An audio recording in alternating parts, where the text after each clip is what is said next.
Many thanks again for rejoining us on the show. I have been here, Reverend Phil Aroji. Reverend Phil Aroji is the state youth chairman of CAN and youth chairman of PFN. Many thanks for joining us on the program. Thank you. Good morning. Good morning. Yeah, my responsibility in CAN has changed. Has changed? Yes. So it keeps changing. I'm now the director of youth, women, and education development. Fantastic. Yeah, fantastic. So okay. I have responsibility in CAN. All right. Thank you for still the youth leader of CAN. Sorry, of PFN. PFN. In the state, okay. Yes. Okay. All right. It's good to put these things into proper perspective so we don't communicate wrongly and people don't have a wrong perception of our personalities and all of that. Yes. Looking at EDO 2024, one of the clear things that has been on the lips of many people is that we have, if we say many is an understatement, we have plenty aspirants from the ruling party to the other opposition party, the APC, the Labour Party, and all of that. And it looks like as we get closer to the election, many more people are going to join in the fray. Oh, sure. Is this healthy for democracy? Yes, because the more the merrier, like they said. But you know that in a contest like this, you will have the contenders and the pretenders. By the time the political parties open their files, people are now made to buy the forms. First, the expression of interest form, and then the nomination form. I heard from the Bush radio that one political party is going to collect as much as 35 million naira. 5 million for the expression of interest. 30 million. 30 million for the... So those who are pretending, we really think about it, whether you want to gamble with 35 million naira. Which is not refundable, by the way. No, it's not refundable. So you want to think properly whether you want to gamble with 35 million naira or you think of what you get. But you see, like we heard during the last general election, the primaries of one of the political parties, that some people were even bought back with as much as 100 million or some over that. Yeah. They bought them back. Sorry, as much as 1 billion. Yeah. Because one of those parties, the form was 100 million. And a lot of them bought it. But of course, they bought it not because they wanted to contest, but to give themselves an advantage for negotiation. For negotiation. For negotiation. So that would you say that's mutually what is responsible for this? Exactly what is happening. Because there are people you're saying who are retired, who should be resting. But as I was driving to your studio this morning, I still saw a poster of some persons and I felt, no, look, people should rest. But they have a right to contest. No, they do. They have a right to contest. So, but you have even contested severally and you didn't go anywhere. Some people who couldn't win primaries at the lower election, House of Assembly, House of Rep, wants to become governorship of you couldn't, just a small constituency of 2 local governments. Yes. You didn't win primaries. And you now want to, primaries, sir. I now want to contest for the whole state. So a lot of them are pretending. Okay. Yes. Let's look at this. Could the political parties, could they have helped the system better to reduce the number of aspirants if they had introduced much earlier the nomination fees, the nomination fees for expression of interest and the nomination form, as it were? No, would that really help? The political parties won't do that. Why would they do that? No, they won't do that. This thing is about money. It's about naira and kobo. As an aspirant, the party managers want as many persons as possible because all of them have to lobby. If you are going to see the party leader, the party chairman, you must bring money. Now, Christmas is here. If you are really serious, you must see all the fathers. So, in fact, we learned that even the particular political party, that the party call all the people and say, please, all of you should go and contest. All of you should join the race and go and contest. So a lot of them are contesting. I mean, aspiring for that. Yes, for that position right now. So if you are really aspiring this Christmas, you must see the leaders, you must see the people of the party as you are coming to see them. You must go for consultations. You can't see them empty-handed. So the more, the merrier. So the political parties will never discourage that. They want as many persons as possible to come. Would the delegates be more placed in a disadvantaged position in making their choices? No, because at the time of the primaries, we won't have this large number. Just like I said, you will have the form. The purchase of the form will actually separate the boys from the men. And of course, the way our politics have gone, even the delegates will like them more because, you know, except there is any political party now that want to do it differently. Delegates too, you can buy them. People pay delegates to get their votes. And that's why people struggle to become delegates of political party. So for the political actors, for those in the field, it is their harvest time. In fact, I heard people say, we have invested, this is our harvest time. So it's their harvest time. And unfortunately for us in Edo State, it's not coming easy. It's coming at a very serious cost on us, because like almost every year, we're having one election or the other. Almost every year. I mean, the general election started in 2022, and then snowballed into 2023 and ended there. Now, as we're ending the general election, we are starting another cycle of election, 2023 to 2024. So by the time we are done with that, maybe a local government election will happen in 2025, and 2026 into 2027, the general election. So Edo State is, the election cycle for us is not a good one at all. It's like every 24 months. It's not good at all for Edo State. The capital flight, the expenditure, the distraction is too much for Edo State to be. It's an unfortunate situation. Okay, but we can't help it. I mean, the Constitution has made that to happen, and we have to accept it the way it is. Let's look at the talk around a major issue dominating discussion right now is the talk about who is the homeboy and who is the technocrat. Should we go the way of the homeboy? Should we go the way of the technocrat? Generally speaking, for most analysts, there's this seeming subdivision of the traditional politician and then the technocrats. Now, the traditional politicians, they feel that the technocrats are coming to take over their space. That seeming apprehension is there. The technocrats are saying, we've been in the business circle for too long. We've left these things for you guys, and you really haven't managed it properly, except we see looting and all of that. But the traditional politicians are saying, you are even looting more, because you are bringing your experience in the private sector, into the system, and blinding our eyes, making us look like things are happening, whereas in the real fact, you're just smiling to the banks, to your friends and your colleagues. Yes, so talk to me about this. Yes, every politics is local. We must understand that. Whether you have worked in the private sector or you have been in the public sector, governance, politics, and all the rest, we must all come home to do our politics. Who is the technocrat and who is the politician? You must have, there are two ways to it. You play the politics, and then you run government. You do the governance. But what we have found in some states is that when the technocrats come on board, they only do governance and leave politicians alone. That's why there's this seminar agitation that, look, we want it, the homeboy. Every Edo person is a homeboy. Every one of us have our space here. All of us could not have been born, grew up in Benin City, or grew up in Orion, or grew up in Akoko Edo, and all of us remain here and didn't have to leave our state to go and come back. Everyone is a homeboy. But what must be done is that the person who is going to be the next governor of Edo State is the one that have identified with the people for a long time. The average politician will say, we don't want foreigner. No one is a foreigner. For as long as you're an indigenous of Edo, you are not a foreigner. But when I say someone who have identified with the people know you. They know you to your home. There is something that can be traced to you before now. It is not now you will hurriedly go and do something for people to identify with you that you are from this particular local government or this particular community or not. So that's why they are saying homeboy. And I will not be scared to mention, there are people who have been here, who have been live their life here, do business here. There are also those who have not lived here completely, but they have also made their mark in this thing. You can identify things with them, things they have done.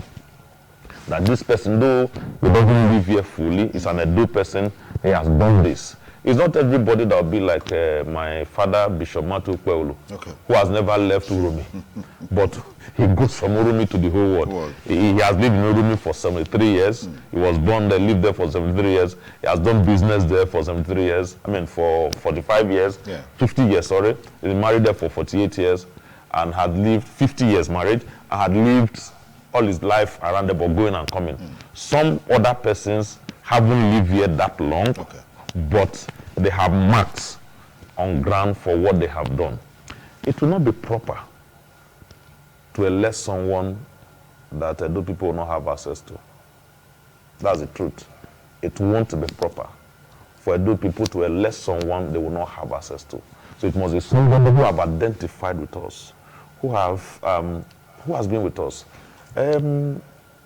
If you take AI, for example, AI has been in government for at least 7 years, managing the Allow DAO Summit.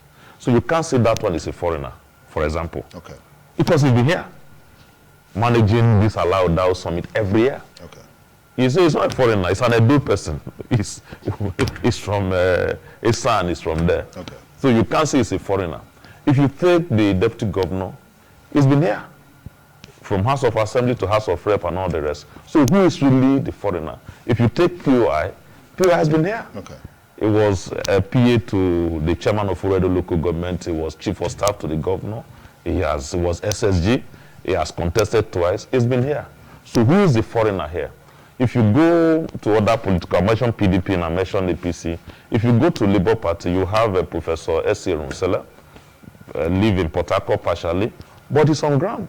He has established a university in Edo State. Will you call that one a foreigner? Okay. So who is the foreigner? There's no Edo person that is a foreigner. What we want is someone that can empathize with the Edo people. Someone who has a stake in our future. Someone that we know we can relate to. Someone, even if I can't reach the governor directly, I should be able to reach his wife, or reach the son, or reach the in-law, or reach somebody that can have access to him. It's our governor, His Excellency, Mr. Gordon Obaseki, that says, when government fails, the people suffer and the church bears the burden. So whenever he speaks to us as church leaders, he mentions that statement regularly. Yes. That look, the reason I do what I do, I don't want government to fail. Because when governance fails, the people will suffer. It is the church that will bear the burden, because the first point of call is the church. And having been at the receiving end of failure of government at various levels, from federal to local government, we need more persons who can identify with the church, identify with the Edo people, people who are on ground. Whether you are coming from Iyokodon or coming from Akuku Edo or Samorika, we want people that have empathy. There are people who have lived here all their life. You can't assess them. Yet there are people who have not lived all their life. You can assess them. Okay. We have a couple of the candidates. So it's not cast in stone. No. No Edo man is a foreigner. And I won't buy that philosophy that there's a homeboy. Homeboy, Edo is not your state where you chop amala to do politics. There's no Edo man that is a foreigner. All of us are from here. We want someone that have empathy. We want someone that is accessible.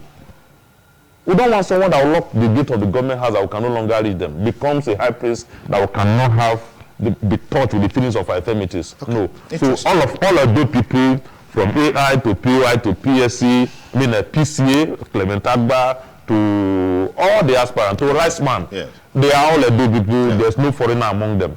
But the one we will do, that we pick, is the one who has empathy for the people. Reverend Philaroji, there are those who will say that, well, Reverend Philaroji is talking like this because he's not really a traditional politician. He's looking at things from the outside. If you were to be inside, you probably would feel differently or talk differently. There's nothing that gives the man who says he's a politician more right than I have. It's not that I've decided not to contest. I'm an Edo man. He has only one vote like I have. The only difference is that he plays the party politics that I don't play. So he doesn't have more rights. So we should leave it for a few of them to decide our destiny. That's the unfortunate situation we find ourselves.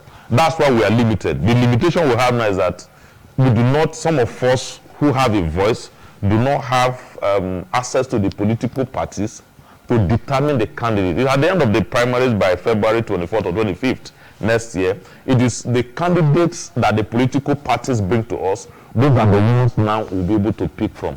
So but what I'm saying is that we cannot let a few persons decide in their eating joint, in their mala joint, and say that this one is a homeboy, this one is not a homeboy.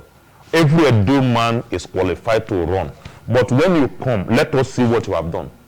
Let's see your antecedents. Okay. You cannot just come and say you want to be the governor of Edo State. What have you done before for Edo people?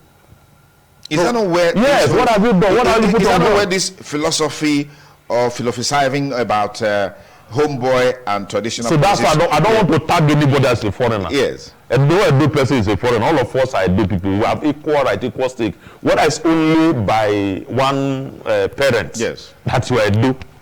Even those who are married, who are by Edo by marriage, the ladies, all of us are Edo people. We can't tag anybody a foreigner. It will be an insult to tag any Edo man a foreigner. But any Edo person wants to contest, we need to find out what have you done before. How much lives have you touched in Edo State? Who have you imparted? When you imparted them, was it with your resources or with government resources? Because if you look at it, there's nobody who have not left Edo State, except maybe Sonny Duke. There's no Edo person who has not left Edo State, even if it's to go and school. Maybe I went to Jos to go and school and I come back. Yes. The former deputy, I think he schooled in Jos. I mean, sorry, deputy governor. Yeah. He schooled in Jos. So within the period he schooled, he was also away. I'm sure there could be one or two times that my senior brother, POI, could have also left Edo for one thing or the other.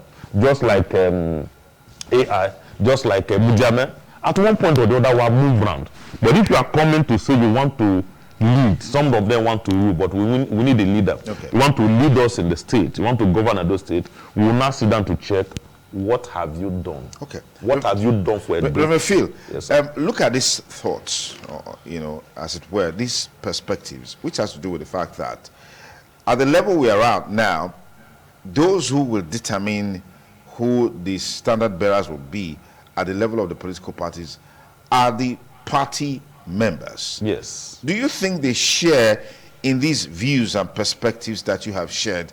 Because you seem to be talking from the side of the electorate, who eventually will come out en masse and decide the fate of these guys, whoever becomes the candidate of any political parties. Graciously, in Edo State, from the result of the last general election, it is not clear to every political party that you cannot just bring in anybody and you expect the person to win.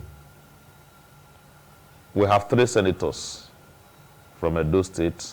1 is Labour Party and 2 IPC. And we have PDP in Government House. So that tells you that no political party will just sit down and bring anybody. If you like, bring somebody who is from anywhere and say it's a homeboy.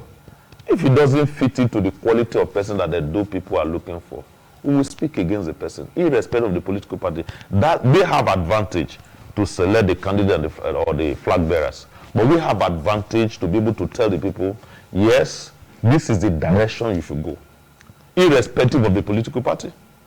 I don't belong to any political party. I've never been in any political party. We search for individuals and vote for them. Does it not shock you that 25 members of a ruling party in the state will resign in Rivers State and move to an opposition political party in the state? There is something they are saying beyond what is happening. Does it not shock Edo people, especially PDP members in Edo State, that out of the 9 House of Rep we have in Edo State, they have only 1? And that one came because the election did not happen the same day that other election happened. So nobody should joke with Edo people. Neither PDP or APC or Labour Party. Labour Party should know that Obi is not on the ballot paper. So that the goodwill they have now enjoyed, if they bring anyhow candidate and give the candidate to the ticket to anybody, Edo people knows they are intelligent, they will speak with their votes. So the parties are being won. Before you choose your candidate for the next election, and you have barely 2 months to do that between now and end of February, before you choose your candidate, ensure that you have chosen someone that will be acceptable to Edo people. The one that have a verifiable means of income. Not the one that is cast, shrouded in secrecy. The source of their income. How did they make their money? What business do they do? Who is the one funding them? Because there are things we hear there, oh, this one is fronting for this one, another political party, you are in this party, you are sponsoring somebody in that party. We hear all of those. We know. Let them give us a candidate. If the delegates even sell off, that will be the end of some parties. And I can say that plainly to Labour Party. If you decide to sell your vote, to sell that delegate vote, you sell it and give it to the highest bidder. Do not think that the empathy that the Edo people had for Obi and Labour Party will go that way. It won't. You sell it, you lose out. It may be the end of the party in the state. The power of incumbency has always been a major talking point in our politics. Yes. What are your thoughts and perspectives as it relates to Edo 2024? The power of incumbency is in two places right now. We have PDP as the main party in the state. But unfortunately, the state does not organize election. It is INEC. And there's a power of incumbency in Abuja. And if you look at the results of what has happened in the last elections here and there, you will pity this country. You will know that INEC, in fact, somebody was telling me outside a while ago that they need to go and swear for INEC. Because yes, that's what he believes in. That's what he believes in because of what has happened. Okay, look at the result of the election in Kogi State. The results were already written. And it was, that's not a secret now, it was in the media. Results were already written before the election day. So if you say you have the power of incumbency in your state, I'm talking to PDP now in Edo State. If you know that there's an INEC in Abuja, that also APC have power of incumbency. If both of them think they have the power of incumbency, the people also have power of incumbency. How did Senator Ned Imaswe win election in Edo South? It's still a mystery. How did he win election? So that the power of the people is more powerful than the power of incumbency. Because there's a certain level of vote and result you will have that you can't really change. Certain level of vote and result you have, you can't change. What made it be to garner almost 300,000 or more than 300,000 votes in Edo State? Even in Delta, where you had the running mate of PDP there, the Labour Party still won that election. So the people have more power than those who are in government. It's just that the people do not know how to use the power. So everyone, no party can actually boast and say today, once I pick any candidate, I'm going to win. Those days are gone, and they are gone forever. This analysis that you just given, yes, is it a fallout of the level of political education of the people in Edo State as it relates to some of the data and statistics that you're bringing forth? Yes, what Edo people want, Edo people have suffered, been afflicted. I'm in my 50s. Since I was born, I've never seen the kind of pain and suffering that we've had to endure this year. Things have never been so difficult for Nigerians, even for me. Earlier this year, we had a meeting with the governor. It was a Zoom meeting, online meeting, and that was when the palliatives were to come.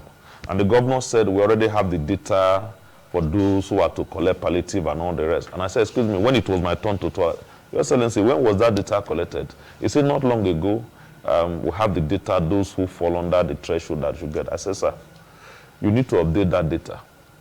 Because even some of us, your thoughts with the affliction of the first subsidy, we have come into that pool. We are falling into that pool. So, sir, please, let them go and update the data so that at least some more persons can be captured. So, things have not been that easy.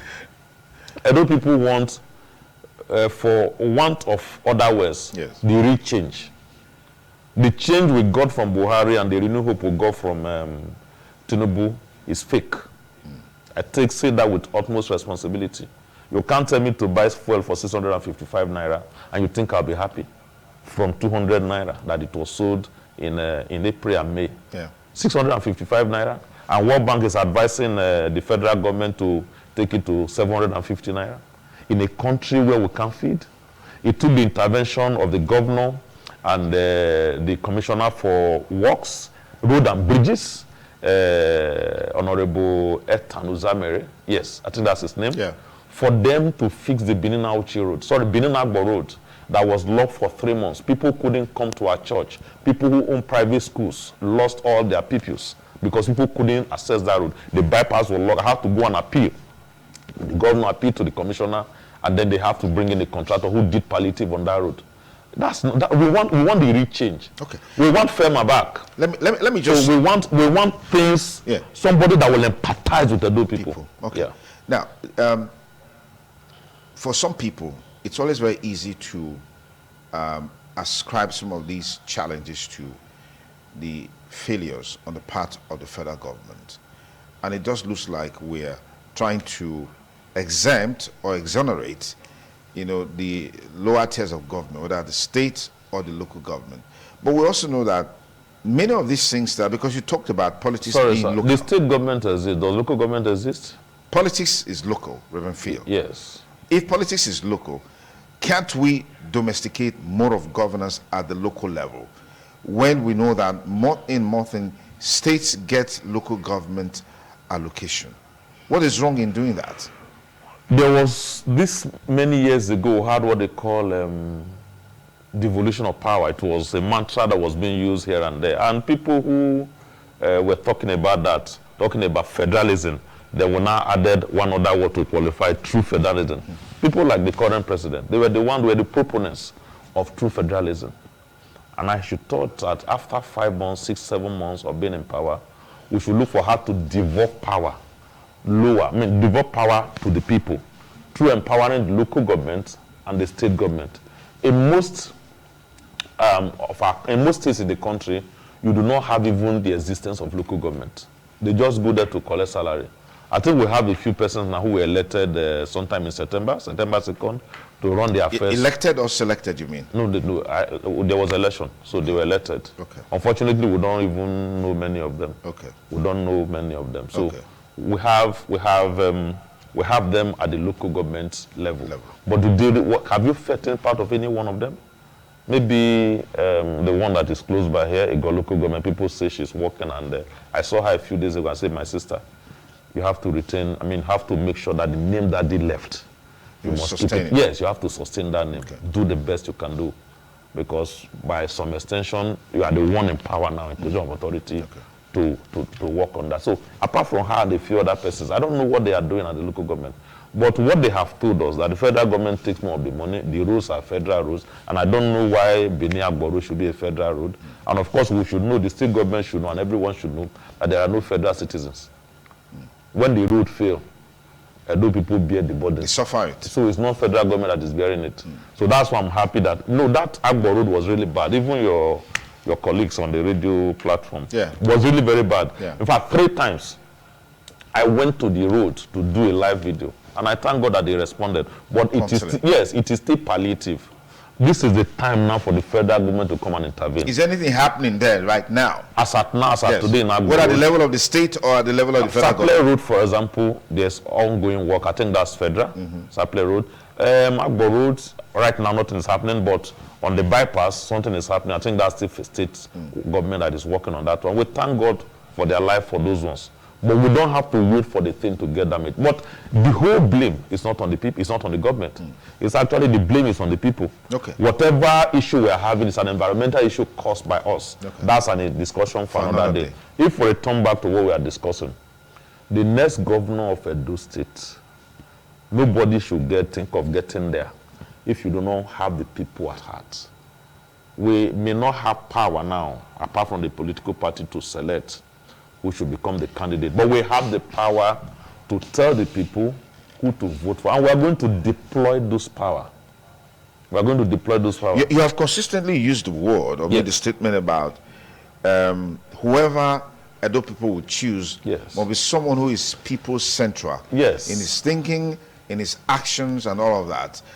Is it possible for you to decipher that by merely looking at an individual, except when the person really starts manifesting? Like they say, 2 things that brings out the true identity of an individual: money and power. That's what the FCT minister said. He said, don't trust a man until you are given money and power. That's what he said a few days ago when Channel people interviewed him about the crisis happening in his state. Yes, there are people we know. While I was discussing outside with someone outside your studio here, somebody mentioned your name. He mentioned your name. He knows what you have done for him and could project what you are likely going to do if you had more power. There are people who have impacted the life of people. There are individuals who have impacted the life of people. For example, let me say this. The man who has been giving rights to Edo people, you think if he's, for example, became governor, if he becomes governor, he will stop giving rights? That's one. The man who has built a university and has given scholarship of over 250 million to indigent Edo people, who has reduced even school fees for those that didn't get scholarship for Edo Central people 50%, Edo people 30%, and then the whole of Edo, Southern Nigeria. Sorry, South, South, 20%. For free. Never been in government, has never worked for government, never done government contract. He has done that on his own until he's now receiving a call to come and run for the governorship of the state. If he gets into power, he will do more. There is no word of the 192 word in this state that Israel does not know somebody. So you look at all of those. I just told you now that. But there are instances where I just told you now that yes, I've been running allowed for 7 months. Just I haven't done all of this. Yes. What is it about government house, as it were, that changes people? The man has maybe perceived to have good intention. Yes. Seems to be doing well in all of these things. But by the time he gets into government house, okay, state house, as it were, yes, he changes. Yes. You start seeing different things, hearing different things, different activity. In fact, in most cases, those who were there that worked for the party or worked for him to get into office, they become his enemies. First victim. Those who did not work for him, were not there with him, they become his friends. Why is it always like that? I mean, look at the case of River State between Fubara and his godfather. So is this a re-emergence of Godfatherism in politics? It was in 2005. I said that 18 years ago, that the demons are no longer in the church. The demons are in the government house. Because we chased them away. With the power of men like Pastor Chris Oyedepo, Kumuyi and all the rest, we chased them out of the church. They are now in government house because and house of assembly. That is where policies that will affect the people negatively or positively will be taken. So they go there and reside there. Apart from all of these touch and qualities I've talked about, we must find somebody. Although people are religious people, and we are spiritual people as Christians, born again Christians. We are spiritual people. We must find one who knows God, who has the fear of God, who will not be controlled by the devil. The church must stand with one that knows God, not the one that is pretending to know God. No, we won't get a courtesy into government house. No, it is somebody that has the fear of God that will be there as one of the persons, as the person that will lead the people. So, why, if you look at what is happening, why will normal person take bulldozer and go and bring down the House of Assembly? Why will a normal person do that? So there are things that are obviously beyond their control. Fubara or Fubara, who was, I think was AG, Accountant General, to Wiki for 4 or 8 years. So he's been there. He understands what government is. There are things that you negotiate just because you want power, and when you not get there, you renege on them. We don't want people like that without integrity. But it's also wrong for the former governor to have left government house and left his chief security officer, and left his chief of staff, and left his all the aides to say this man should inherit them. It doesn't work that way. The man is not a robot. So that's the affliction that is happening to Rivers. It was not normal to have gone to pull down the House of Assembly. In any case, we had a mild drama like that in the state here, when granite was put in front of the House of Assembly and the roof was removed. But I'm grateful to God that all of those now are settled, and the Governor Baseki is finishing well and finishes strong. By the grace of God, by this time next year, he would have left power, and we are trusting God that the person that will take over from him will do much more than what he has done. And that's what he has also prayed for. That he has said that he doesn't have a preferred candidate, and I'm grateful to God for that. And you believe that? Why shouldn't I believe him? Why should you believe that? No. Obaseki is God's servant governor. He's one of us. He's a Christian. He has told us he has never been to any juju man all his life. And we as believers, we believe that to the pure, things are pure. I believe him. But he's projecting a specific individual. He said he does not have a preferred candidate. And so I will take him by his word. Okay, you take him by his word. And in any case, can you ever trust a politician? I will trust Obaseki. Why would you trust him? Because he says so.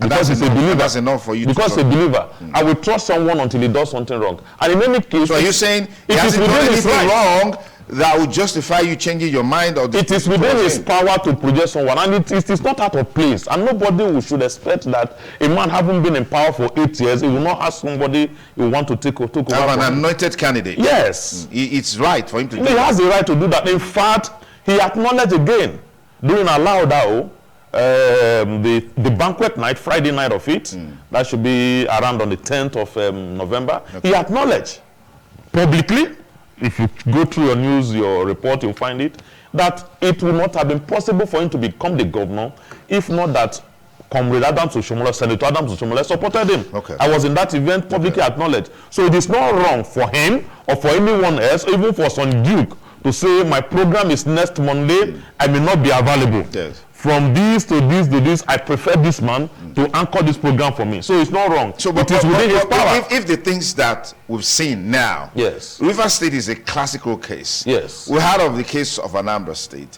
We heard of the case even Edo State. Sure. So doesn't that show that these guys don't really learn?